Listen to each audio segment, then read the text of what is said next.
All right. For those of you who maybe didn't hear because I had one of my mute buttons on, we are beginning to record the webinar. It will be found on our website following this afternoon's webinar, and it'll be there for posterity.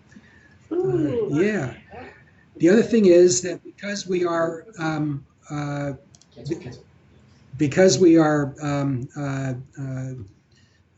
doing this both via the phone and by Skype, I'd ask that everybody mutes their lines to avoid the endless echo that we otherwise may receive. We'll have plenty of time for questions, though, at the end. All right. So I think that to start us off, I want you to know that our Office of Planning, Quality, and Research has been renamed specifically for this webinar. Any other day of the year, it would be the Office of Quality, Planning, and Research, but because we're dealing with planning today, in honor of that effort, we've actually changed our name. Who knew? All right, just by means of introduction, want to make sure that all of you know that we have a brand new planning team here at the department. We want to welcome Chad Hibbs, who has joined us as the community planning lead. Many of you may know Chad from his previous role as director at Family and Children First Councils. We also have Scott Wigenfeld, who has been with us for a number of years now in the Bureau of Research and Evaluation, but he's now moved over as our block grant lead. So anything that's related to the mental health block grant, the substance abuse prevention and treatment block grant, and Title 20 is in Scott's bailiwick. So we're really glad to have Chad and Scott joining us this afternoon. The community plan guidelines were developed collaboratively by a work group comprised of board and department representatives, and that's been the case for the last number of years now. All of you should have received back on May 29th the director's cover letter for the plan, the community plan guidelines, and the Continuum of Care spreadsheet that were sent to each of the board directors.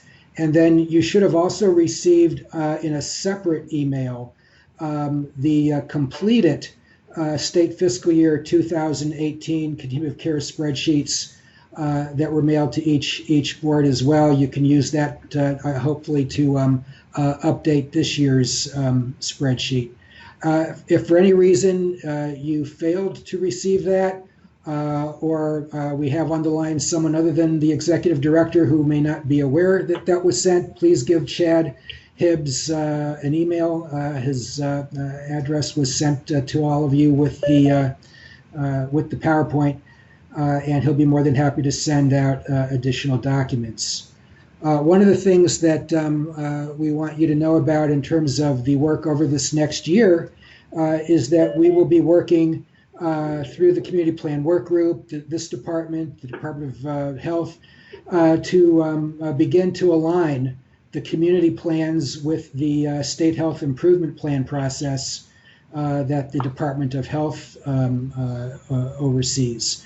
And so hopefully we will have some good synergy between these two planning efforts with some degree of shared needs assessment and agreement with prioritization. So more to come on that, but that will be the focus over this next year. So with that, let's begin by just mentioning a couple of key principles that have been guiding the development of the community plans for the last 8 years or so, 10 years. And that has to do with consistency and continuity. We want it to be consistent with the content of the plan, not varying dramatically from year to year. We wanted the items to be predictable. We wanted the format of the plan to be predictable, and I think that we have been able to stick to that. And in terms of continuity, we wanted to support a continuous planning process where one plan submission could actually build upon the next. Hence, generally, over the last number of years, we focused on a full plan in one year and then an update in the following year. One of the things that is different this year about the community plan guidelines compared to the last couple of outings is you'll note that they've been greatly streamlined. This plan includes 6 items along with the Continuum of Care spreadsheet. We cover what we have in the past, the environmental context of the plan, needs assessment, priorities, collaboration, inpatient hospital management, and then, of course, Continuum of Care, along with the proverbial signature page and some additional instructions on completing the Continuum of Care spreadsheet. So we've cut the items by about half this time. So one of the things that we wanted to be able to make sure that you were aware of, and it's at the very top of the Word document, the guidelines themselves, is that there are certain areas that we're emphasizing this year that we'd like to have addressed wherever possible. And this year, the department is particularly interested in any update status of the following identified areas that are included as priorities for Recovery Ohio. And that would include access and capacity changes for mental health and addiction services for both adults and children and youth, health equity concerns for racial and ethnic minorities and people living in Appalachia or rural Ohio, distinctive challenges for multi-system youth, families involved in child welfare, and for criminal justice involved Ohioans, prevention and or a decrease of opiate overdoses and or deaths, and suicide prevention. So a couple of those are consistent with the areas of emphasis from previous years. Some of those are new. So if you're doing work in those areas, we'd really like to know about it. So the first item in the guidelines addresses the environmental context of the plan. And by that, what we mean is what are the economic, the social, demographic factors that are going to influence service delivery in your board area. So for example, you may be looking at poverty rates, employment rates, cultural considerations, community perceptions of services, and so on. This item also gives you a chance, in terms of the environmental context of the plan, to also speak to any either statewide or locally driven issues that are unique for the day. So for example, we know that many of you are wrestling with behavioral health redesign, including the Medicaid managed carve-in. And so this is an opportunity to speak to how that is impacting your board area. And then again, any other circumstances or events that may be unique to your particular counties and communities. Now, in responding to this item, brevity is always good. But really, this is a chance for you to tell your story about your communities and counties to your local, your county constituents, your county stakeholders. So while the department may be asking for this community plan based on certain statutory requirements, we would hope that you would write this with an eye and respond to these items with an eye to what is going to be important for your county stakeholders to know about. Now, there are some really excellent examples of responses to this first item. If you take a look at the department website and take a look at the 2017 plans, that was the last full year for the plans, not an update. And you can find that web page either by clicking on the link that was included in the PowerPoint that was sent to you at about 1 o'clock today, or if you go to our main menu on the web page, go to funding, there's a drop-down menu, click on community plans, and then you'll see the 2017 community plans that were submitted and approved on the website. So a couple, we just went through really quick to look, and a couple that were immediate standouts that you might look at. Claremont County was one, Licking Knox was another, Fairfield County. So there are a lot of really good examples of brief responses that really tell a story And in the case of Fairfield County, a very explicit tie-in to how the data ties into delivery of services.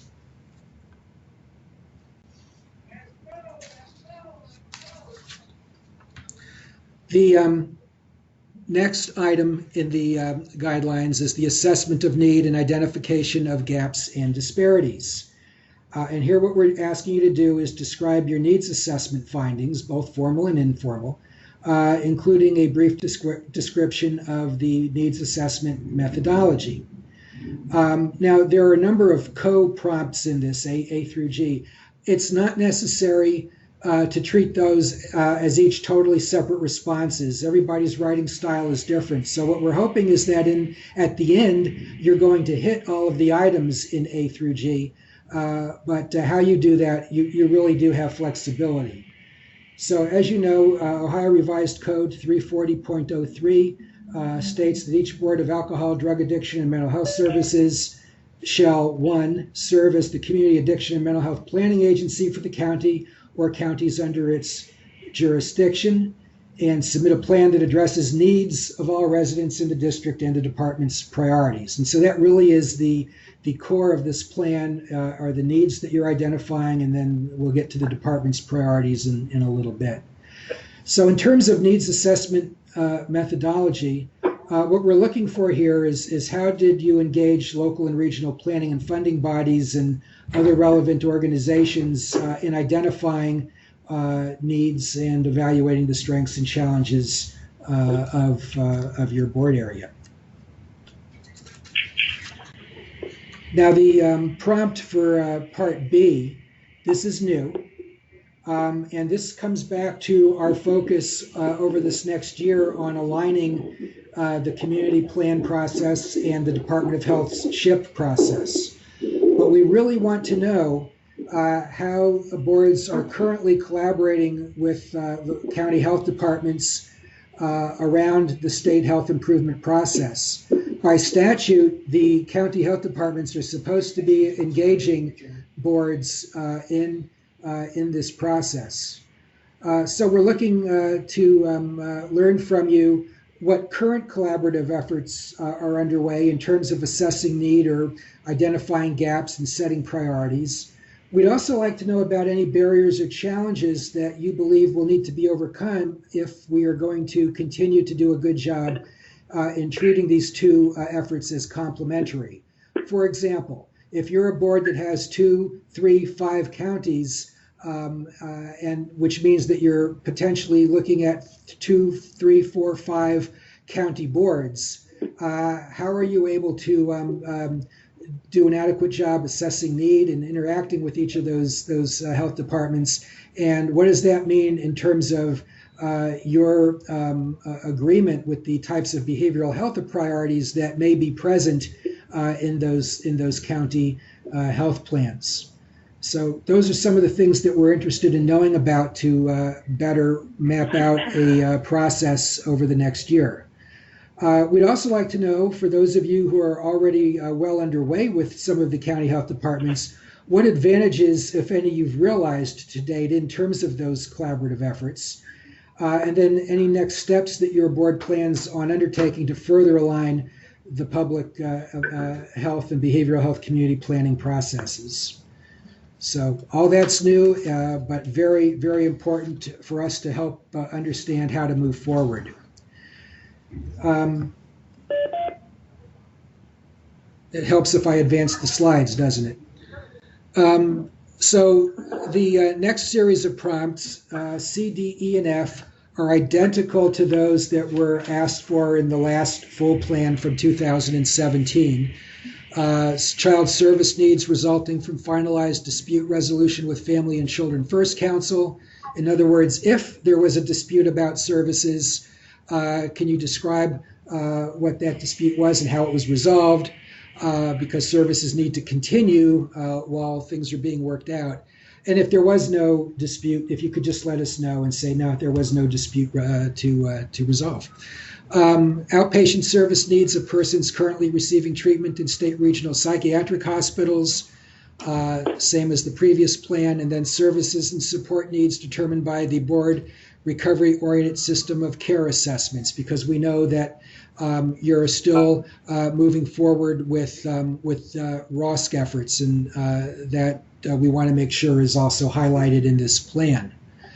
Finally, needs and gaps in facilities, services, and supports, given our continuum of care definitions that are found in Ohio Revised Code and reflected in the spreadsheet that will need to be completed. And if there are no gaps, you can, rather than say no gaps, you may want to speak to what portions of the... Hey, how are you? If you could put your phone on mute, please. Thank you.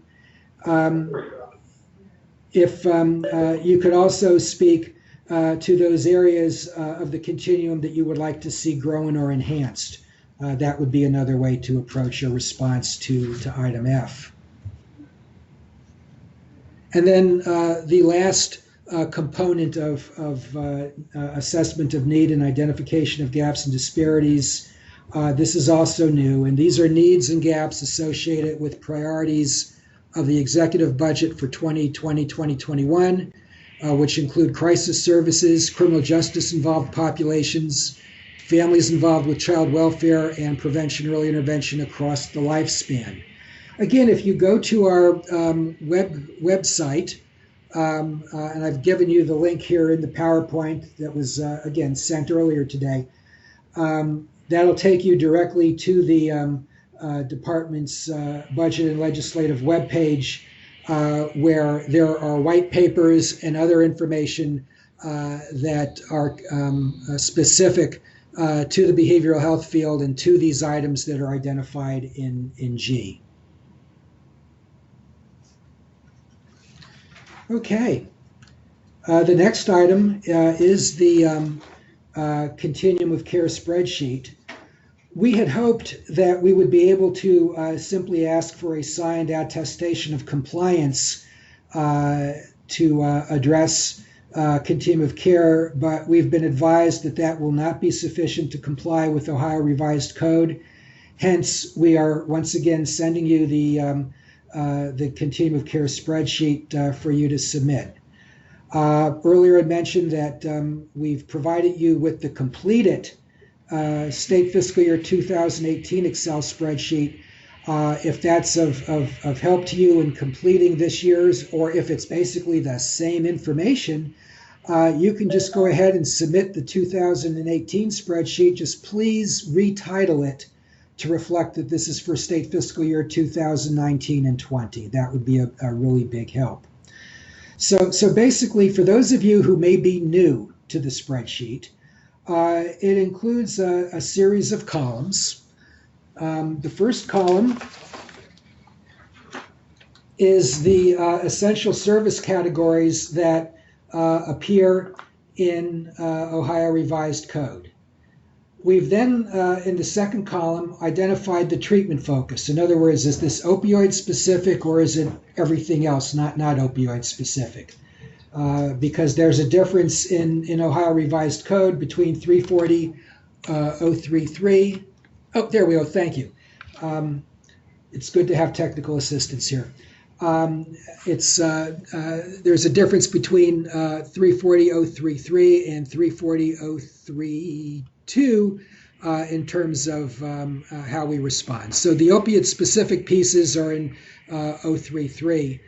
And so they're listed here at the top of the spreadsheet. And then the service location. Virtually everything needs to be provided within the board area, the exception being subacute detox and residential services, which you can contract for outside of the board counties. And then we have in the fourth column the crosswalk. Since many of the essential service categories identified in Ohio Revised Code really no longer mesh with behavioral health redesign definitions, here in the fourth column in column D, we've provided the behavioral health redesign codes or levels of care that correspond to the essential service category. So for example, if we just look at ambulatory detox right at the top, that doesn't really mean anything so much in our world now. Ambulatory detox really now is substance use disorder withdrawal management with extended on-site monitoring, RN or LPN services, or it could also be substance use disorder withdrawal management with extended on-site monitoring, 23-hour observation per diem. Either of those or both ACM level of care 2, either of those will meet the ambulatory detox essential service category. All that the board needs to do is put in a single provider that meets one of those two services. And what we need is the agency name and the address, and then whether the board is contracting for that service or not.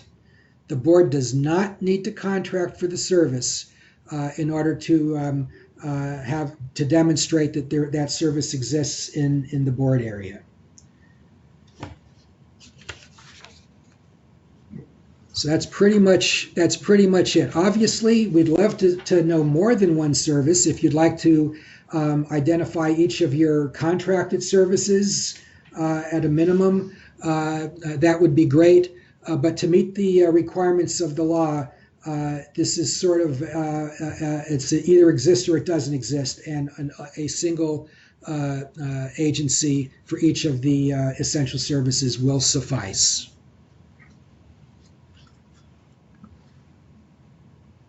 Let me see if I can call up the other document.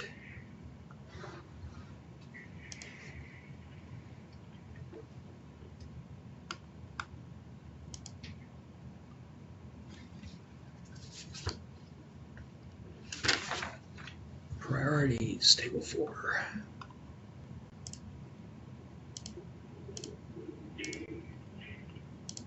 Oh, I'm almost there.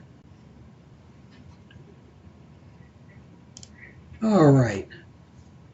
We also left you with 2 additional resources to help with the continuum of care, especially if it's a service that you are not contracting with. So there's the Emerald Jenny treatment locator, as well as the SAMHSA treatment locator. So for example, you're looking for a provider of medication-assisted treatment. You may not be contracting with a provider that's providing medication-assisted treatment, but if you go to the SAMHSA treatment locator, they will identify any prescriber that has been waivered in any particular county.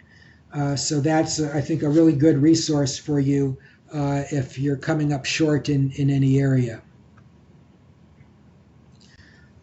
All right, so now we'll move on to the next item, the priorities table. Again, the item is considering the board's understanding of local needs, the strengths and challenges of the local system. What has the board set as its priorities for service delivery, including treatment, prevention, and for populations?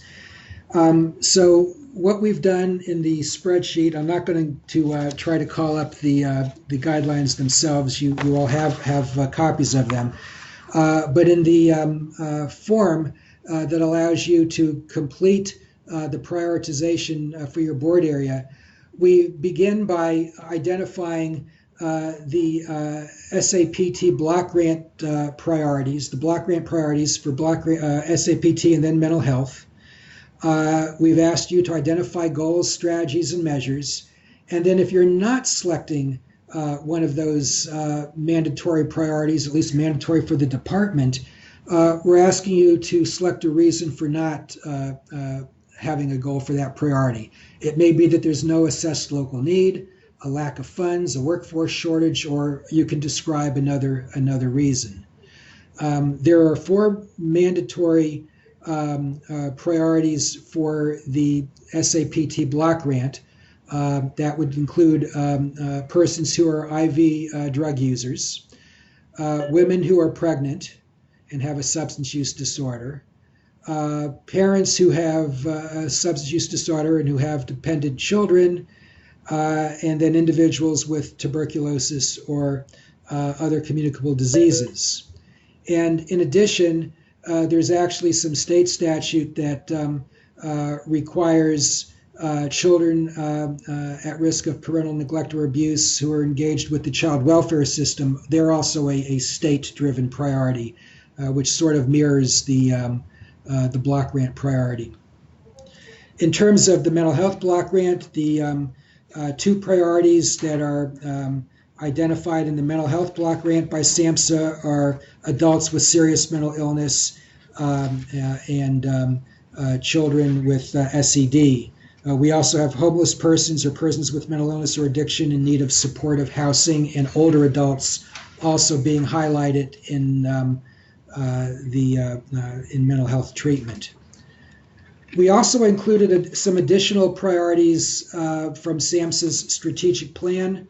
None of these are required, but it's always good to know where we're consistent, and that helps us in responding to our block grant submissions in September and December of each year.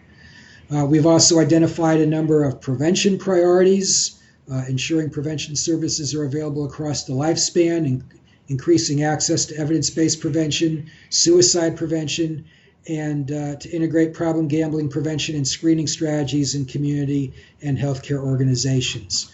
So those are the items that we're asking you to respond to where appropriate. And then we certainly want to make certain that you are also informing us of board local system priorities, and you can expand that list as much as you would like.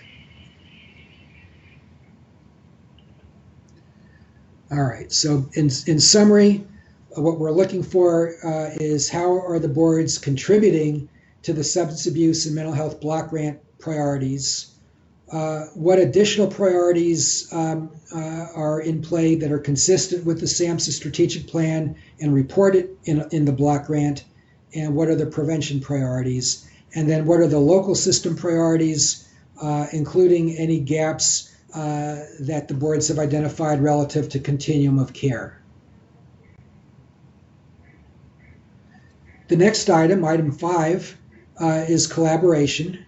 And as we've asked in the past, describe the board's accomplishments achieved through collaborative efforts with other systems, consumers, and/or the general public during the past 2 years. So it gives you an opportunity to reflect on what you've done over the past biennium around successes for collaborative efforts.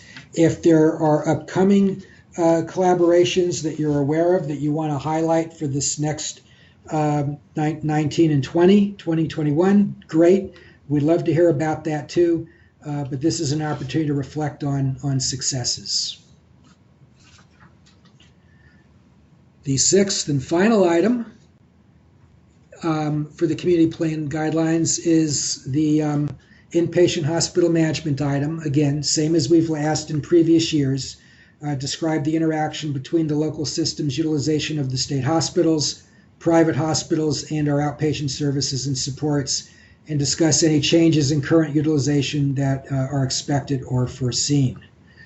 And following that, we have the proverbial signature page and the waiver page. The waivers they've predate me, and I've been at this for over 20 years now. But the waiver, there's a waiver for inpatient rehabilitation care, and of course block grant and our funding does not generally, it's not allowable to be used for inpatient hospital treatment.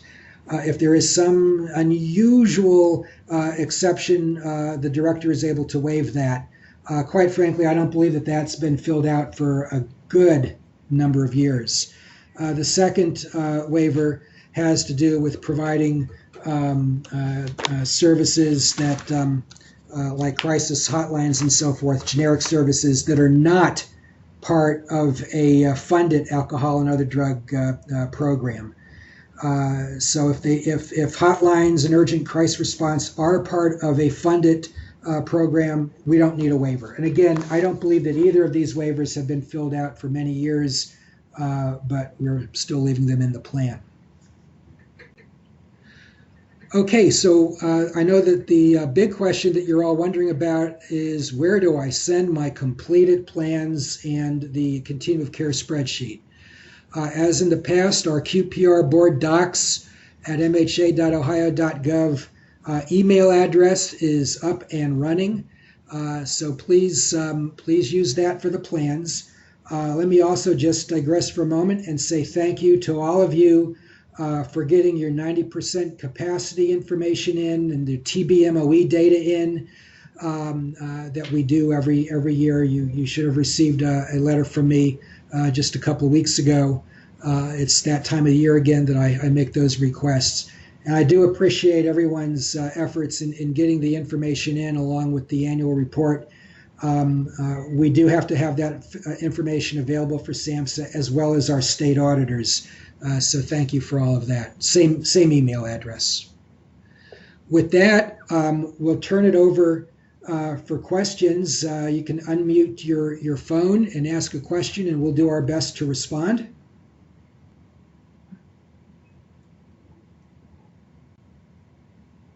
Hi, so is the intent with aligning with the community health needs assessment and the community plan over the next year, is the hope that we'll be on the same 3-year cycle then starting in 21? That would be our hope. Right now in statute, we're required to have an annual plan, but it doesn't have to be a full annual plan. It's just a plan, right? So historically, we've tried to do a update in the off year. It may be downsized even more. I'm not going to try to guess what form it will take. If anything, it'll be the Excel spreadsheet for the Continuum of Care requirement. But yeah, we do want to get engaged in the same cycle. The advantage of that is that when it comes to assessing need, where we can get synergy off of everybody's efforts around needs assessment, I think everybody wins, and ultimately the citizens of the county are going to be winners. So that is the intent. Okay, thank you.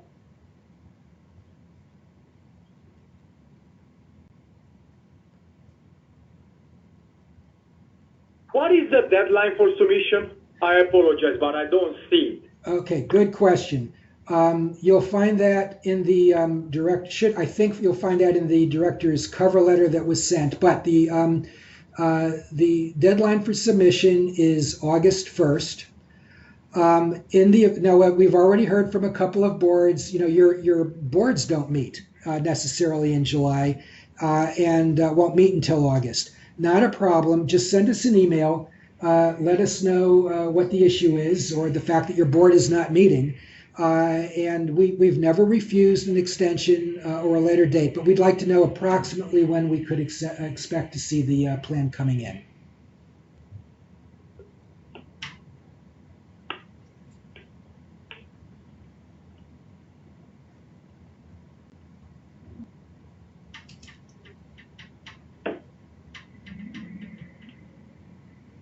Sandy, this is Judy Wood.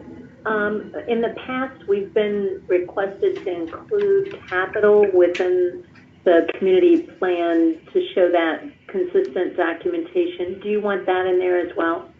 We do not need to have anything regarding your capital plan. Thank you.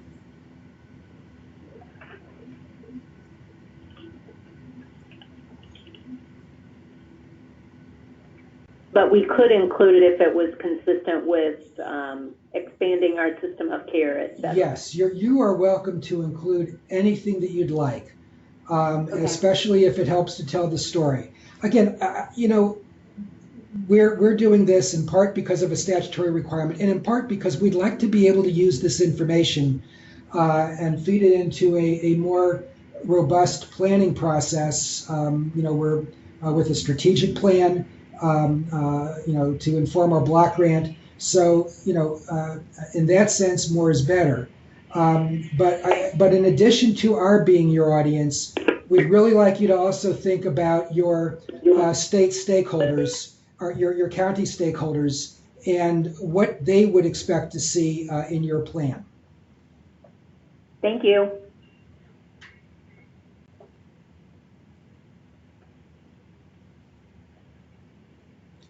Any other questions?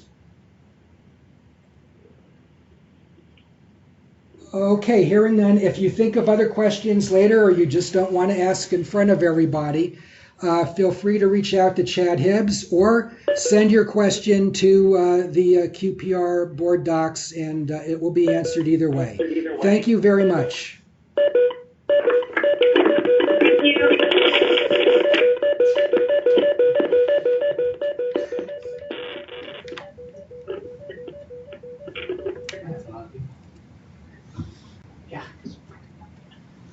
Okay. All right, sounds good.